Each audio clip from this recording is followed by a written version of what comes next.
부활주의를 지내고 예수님의 좌정하심에 대해서 생각을 해보았고, 지금 우리가 이 땅에서 예수님의 재림을 기다리며 무엇을 해야 하는지 살펴보았습니다. 오늘은 이제 기도회로 모였기 때문에 또 우리에게 기도에 좀 도움이 될 만한 말씀이 무엇이 있을까 생각을 해보며, 지금 그리스도께서 앉아 계신 그 보좌를 우리가 바라볼 때 성경이 우리의 자리를 뭐라고 말씀하시는가를 생각해 보았습니다. 오늘 읽은 이 본문의 6절에서 이렇게 말하죠. 그리스도 예수 안에서 우리를 함께 하늘에 앉히셨다라고 말씀하셨습니다. 그렇다면 성도들은 이제 더 이상 땅에 주저앉아 있는 사람들이 아니라 그리스도 안에서 함께 하늘로 올려져서 하늘의 보좌에 함께 앉혀진 사람들이라는 것입니다. 오늘 우리가 이른 곳은 만질 수 있는 불이나 진동하는 산은 아닙니다. 그렇지만 장자들의 총회, 하나님 아들들이 모여있는 그 자리, 또 하나님의 거룩하신 보좌 앞에 우리는 모여 있습니다. 바로 이 자리가 눈으로 보기에는 그냥 나무 의자이지만 영적으로는 눈에 보이지 않게 하늘에 앉아 있는, 하늘의 권좌에 앉아 있는 것이라는 것. 그래서 우리가 오늘 기도하러 앉아 있는 이 자리는 결코 초라한 자리나 또 혹은 별로 중요하지 않은 자리나 혹은 그냥 시간 때우기로 앉아 있는 그런 자리가 결코 아니란 것입니다. 예수님께서 하늘에 올리시며 하나님 보좌 우편에 앉으시며 우리에게 주신 유익은 그와 연합된 우리들, 곧 예수 그리스도의 피 중에 피요 살 중에 살이요 뼈 중에 뼈인 우리 성도들도 성령으로 연합하여 영적으로는 이미 그리스도의 자리에 함께 앉히셨다는 것입니다. 그래서 성도를 때로는 그리스도인이라고 이렇게 부릅니다. 그리스도는 이 세상에 세 가지 직분으로 오셨습니다. 왕이요, 선지자요, 제사장입니다. 그리스도인은 또한 그와 같은 역할을 함께 짊어진 십자가를 진 사람들입니다. 역시 성도들도 이 세상에서 왕이요, 선지자요, 제사장으로서의 삶을 사는 사람들입니다. 저는 예수님께서 그리스도의 자리를 우리와 함께 나누어 주시며 그리스도인으로 함께 불러주신 것이 얼마나 큰 은혜인지를 다시 한번 생각해 봅니다. 오늘 본 이 에베소 2장의 이 앞부분 내용은 내가 그리스도인 되기 전의 상태를 말하고 있습니다. 우리가 아시다시피 사도행전을 보면은 바울 사도가 에베소에서 전도할 때 있었던 일을 아시는 분들은 아실 겁니다. 이때 당시 소동이 있었습니다. 여기에 아르테미스, 그리스 로마 신화에 나오는 그 여신을 숭배하는 사상이 파다했고, 그 사람들은 태어날 때부터 위대하신 아데미여 하는 그런 세상의 풍조 속에 살았던 사람들이었습니다. 그런데 어느 날 바울 사도가 와서 아데미는 헛신이다, 그건 미신이다, 그건 잡신이다, 없는 신이다, 오직 예수 그리스도만이 참 신이다, 하나님의 아들이시다 라고, 예수를 믿지 않으면 다 지옥 간다, 예수를 믿지 않는 삶은 헛되다 라고 이렇게 전도하기 시작할 때 두 가지 반응이 일어났습니다. 한 무리는 그 말을 믿어서 지금껏 자기가 가지고 왔던 악한 사상들, 미신들을 버리고 주께로 돌아오는 경우가 있었는가 하면, 대부분의 사람들은 그 바울을 박해하였습니다. 그래서 오히려 더 반대 효과로 위대한 여신 아데미여 하면서 막 사람들이 소리 지르곤 아주 대단했죠. 그러는 중에 믿은 사람들, 곧 에베소 교회의 사랑스러운 하나님의 자녀들에게 주신 말씀입니다. 오늘날 우리들도 마찬가지고요. 한국은 또 상황이 굉장히 비슷한 것 같습니다. 우리도 그 단군 신화에 대해서 어릴 때부터 믿어왔죠. 신화입니다. 그건 그냥 이야기일 뿐입니다. 그런데 그것을 누군가는 정말 있었던 일처럼 이렇게 믿게 만들기도 하고, 또 무속신앙, 또 토속신앙, 이런 것들이 자리 잡고 있어서 조상신 섬기는 거, 또 유교 사상, 이런 것들이 우리에게 예수 믿기 전까지는 정말 사실인 것처럼 그렇게 여겨지기도 했습니다. 내가 만약에 인생이 뭔가 좀 잘 안 된다 그러면은 뭐예요? 조상님들 무덤에다가 내가 뭘 잘못한 거예요. 그리고 내가 뭔가 잘 됐다 그러면은 조상님들 무덤에다가 진수성찬을 차려놓기 때문에 잘 됐다, 이렇게 생각하는 걸 정말 사실로 그렇게 여겼고, 또 점쟁이들 찾아가서 부적 받아오고 막 점 보고 오고, 이게 아주 일상이었던 나라였습니다. 그런 나라에 기독교가 들어와서 그런 것들은 다 잡신이고 귀신이고 미신이고 우상이다라는 것을 배웠었던 우리의 선배님들께서는 정말 모진 고난과 또 죽임을 당하면서 예수 믿는 믿음을 지켜 오셨습니다. 그러면서 오늘날 우리 세대는 너무나 편하게 그리스도의 보좌에 앉게 하셨습니다. 그래서 우리는 이 세상에 지금 이 한국 사회에서 사는 동안에 너무나 당당하고 편하게 그리스도인으로 살 수 있습니다. 왕으로서, 선지자로서, 제사장으로서 너무나 편하게 살 수 있습니다. 내가 얼마든지 마음만 먹으면 죄와 마귀에 대항하여 싸울 수 있습니다. 내가 얼마든지. 또 내가 얼마든지 마음만 먹으면 나가서 전도할 수 있습니다. 그리고 또 내가 얼마든지 교회에 나가서 내 자신을 또한 주님께 제물로 헌신하며 예배할 수 있는 그런 특권을 얻었습니다.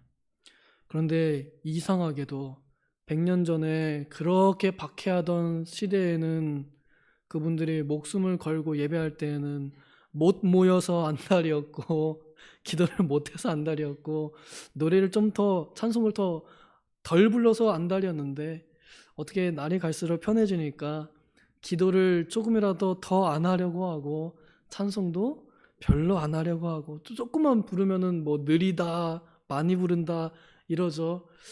참 안타까운 세상입니다. 더군다나 세상이 이번에 코로나 한번 지나가면서 우리가 복음 전하는 것에 대해서는 이제 좀 더 부정적으로 바라보게 되었습니다. 그래서 전도하는 것도 이제는 눈치 보게 되었고, 세상 법이, 악법들이 이 기독교를 점점 탄압하고 있는 세대가 되어가고 있습니다. 그러는 중에 우리가 지금 그럼에도 불구하고 잊어버리지 말아야 할 마음가짐과 삶의 자세를 저는 이 말씀에서 권면을 드려보고 싶습니다. 우리는 옛날에 내 욕심을 따라서 살았던 사람들이었습니다. 그래서 세상 사람들이, 지금 안 믿는 사람들이 하는 것과 똑같은 모습을 가지고 살았었습니다. 그런데 그 많은 사람들 중에서 하나님께서는 유독 우리를 선택해 주셨고, 우리에게 은혜로 믿음을 선물로 주셔서 예수님께서 나는 한 번도 못 봤지만 나를 사랑하셔서 나를 위하여 내 대신 내가 되어 십자가에서 피 흘려 피 쏟아 대신 죽으셨다는 것을 믿게 되었습니다. 성경은 이것을 4절에서 보면 긍휼이 풍성하신 하나님이 우리를 사랑하신 그 큰 사랑을 인하여라고 말하고 있습니다. 내가 믿는 것은, 내가 믿음을 선물로 받은 것은 내 의지가 아니고, 내가 무슨 하나님의 로또에 당첨돼 가지고 하나님께서 제비를 쭉 뽑았는데 유신증이 걸렸다, 이게 아닙니다.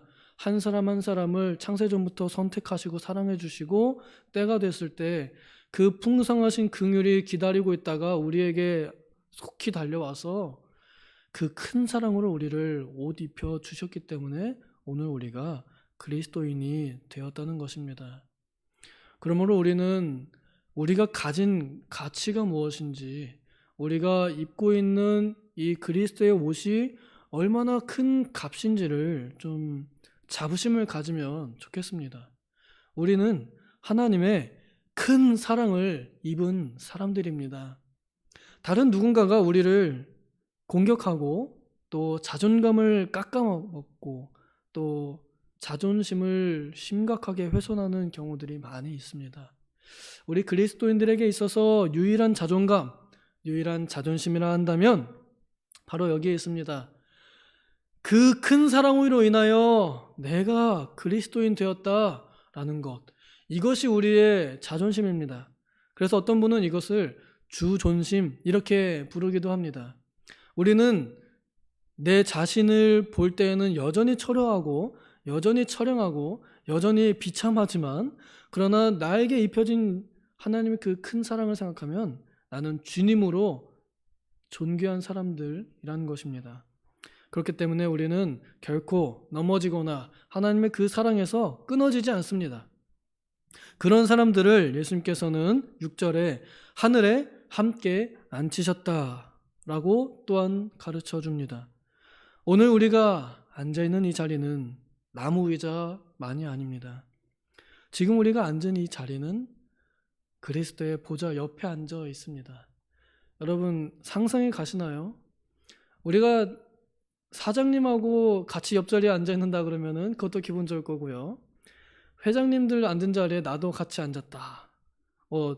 전국 경영자들, 회장님들 모인 자리에 나도 거기 가가지고 같이 앉았다. 그러면 나도 그들과 똑같은 동등한 대우도 받고 또 권력도 가지고 있고, 우리가 만약에 대통령과 함께 그 옆자리에 앉았다. 세상 왕들과 함께 그 자리를 함께 한다 그러면 이 세상에서도 그 영광이 엄청날 것인데, 만왕의 왕이요 만주의 주이신 그리스도의 옆자리에 함께 앉았다면 그러면 그 영광은 더 얼마나 크겠습니까? 근데 이것이 우리가 별로 체감이 안 돼요. 그래서 별로 그렇게 귀한 줄 모릅니다. 참 아쉬운 일이에요. 지금 내가 앉은 이 자리가 얼마나 귀하고 얼마나 권세 있고 얼마나 높은 자리인 줄 깨달았더라면 우리는 이 자리에 결코 허투루 앉아있지 않을 것입니다. 지금 내가 앉은 이 자리가 얼마나 두렵고 또 얼마나 귀한 자리인지, 얼마나 높은 자리인지를 안다면 우리는 행동을 조심하게 될 것입니다. 예배 방법 중에 몇 가지가 있죠. 집에서 혼자 예배하는 방법, 그리고 모여서 함께 예배하는 방법이 있습니다. 집에서 혼자 예배할 때는 나 혼자 있으니까 별로 조심하지 않아요. 옷도 갖춰 입지 않는 경우가 많고요. 보통 이렇게 누워서 유튜브 이렇게 하는 경우도 있고, 과자를 이렇게 먹어서 보는 경우도 있고, 예배를 그냥 구경합니다. 예배를 시청합니다. 그건 예배자가 아닙니다.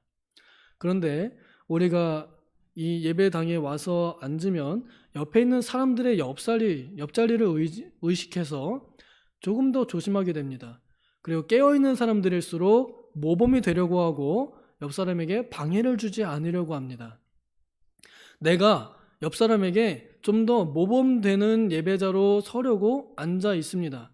그래서 한순간도 볼펜 똑딱이는 것까지도 신경 쓰면서 참고, 물 마시는 것도 참고, 혹은 정말 침 꼴깍 삼키는 소리까지도 방해가 될까 하여 아주 슬쩍 이렇게 넘기는 경우도 있고 그렇습니다. 그리고 우리가 드리는 예배당의 그 위치나 혹은 규모에 따라서도 달라집니다.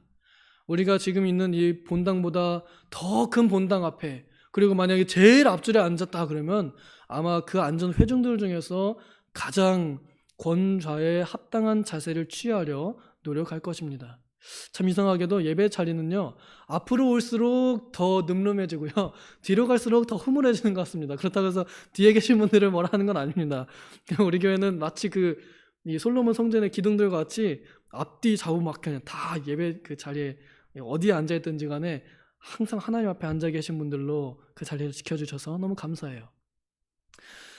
하고자 하는 말씀은 우리가 앉아있는 자리가 어떤 자리인지를 인식할수록 우리의 마음가짐과 행동이 달라진다는 것입니다. 우리가 앉아있는 자리는 그리스도의 옆자리라는 것입니다. 눈에 보이진 않아도 산자와 죽은 자를 심판하러 오실 그리스도께서 지금 이 자리에 함께 앉아 계시다는 것입니다. 영적으로 주님께서 지금 내 옆자리에 같이 앉아 계시다는 것입니다. 그런데 그 자리가 도봉교회 예배당이 아니라 저 천상의 하나님의 보좌 우편이라는 것입니다. 하나님의 권좌에 우리를 같이 앉히셨단 말입니다. 그래서 세상이 우리의 것이고 마귀의 권세가 우리를 넘어뜨리지 못합니다.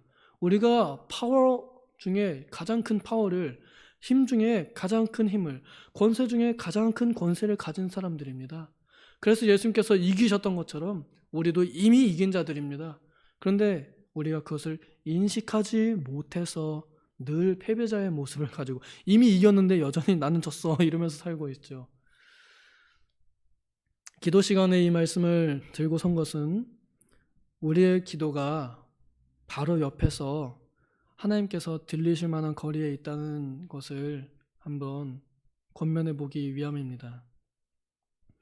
로마서 8장에 보면 그리스도께서 하나님 보좌 우편에 앉아 계셔서 지금 우리를 위하여 간구하고 계시다 하는 말씀이 있습니다. 그렇다면 우리가 또한 기도하고 계시는 예수님 옆에 앉아서 뭘 하겠습니까? 당연히 나의 주님이신 주님을 따라서 기도해야겠지요. 그래서 오늘 모이지 않았나요?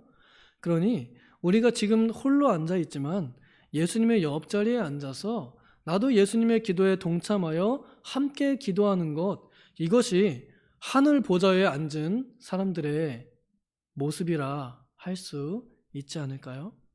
그러고 보니 제가 제목을 말씀을 안 드리고 한 것 같습니다. 오늘 제목은 하늘의 보좌였습니다. 우리가 하늘의 보좌에 앉아서 지금 이 자리에 있습니다. 이제 우리의 기도가 하늘의 보좌에 합당한 기도가 되기를 간절히 소망합니다. 우리의 기도가 이 세상의 그 어떤 대통령들이 선언하는 말보다도 훨씬 더 강력하고 훨씬 더 권세 있고 훨씬 더 멋진 선언이 되기를 소망합니다. 하나님의 보좌 앞에다 대고 하나님 아버지 이렇게 해 주시옵소서 내가 이렇게 믿나이다 라고 하는 이 말씀들이 하나님께서 즉시 바로 승인하시고 즉시 바로 허용하시고 받아들이시는 그런 선언이라 한다면 이 세상의 수많은 권력자들이 하는 거짓말이나 허풍들 비교할 수 없이 더욱더 우리들의 말은 고급진 말이요 권위 있고 효력 있는 말일 것입니다. 부디 바라건대 이 시간 우리의 마음을 조금 더 진지하게 바꾸어서 나의 기도 한마디 한마디를 허투루 내뱉는 것이 아니라 하나님의 하늘 보좌에 합당한 말들로, 그 권위에 합당한 말들로, 그 품격에 맞는 말들로 그리스도께서 보좌에서 구하고 계시는 위의 것들을 간구하는 우리의 기도가 되기를 소망합니다.